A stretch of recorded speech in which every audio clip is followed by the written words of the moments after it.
Let's look at the man who you said was the statesman you most admire. No, I said Vladimir Putin. Hang on a second.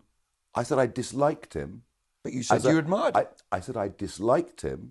But you admired him. As a person, but admired him as a political operator, because he's managed to take control of running Russia. Well, the quote was right, the statesman you most admire. And you did it after he seized Crimea. This is about the same time. Maybe before. No, before. Actually before. This is the nonsense. You can pick any figure, current or historical, and say, did they have good aspects? And if you say, well, they were very talented in one area, then suddenly you're the biggest supporter. Yeah, but you're right about that, Mr. Faraджа. Yes, I'm not making that point. Of course, we could take anything you say Yes. out of context. I'm doing it for a different reason. You want to be Prime Minister. That's what you want to be.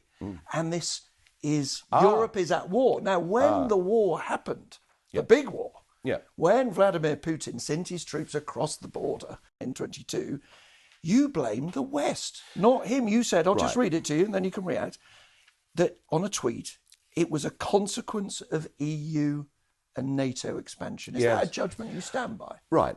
I'll tell you what, you don't know. I stood up in the European Parliament in 2014 and I said, and I quote, there will be a war in Ukraine. Why did I say that?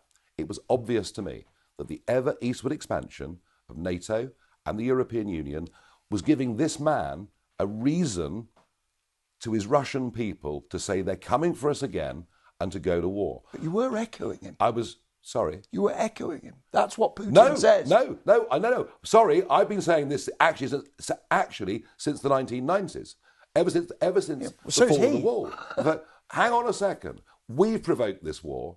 It's, of course it's his fault.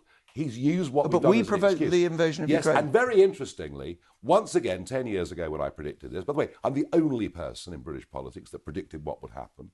And of course, everyone said I was a pariah for daring to suggest it. George Robertson, former Labour cabinet minister, who went on to become the Secretary General of NATO, has in the last couple of weeks said the war is a direct result of EU expansion. But I'm asking you about, because it's your judgment, you want to be Prime Minister. Let me ask you about someone else. My judgment has been way ahead of everybody else's in understanding this.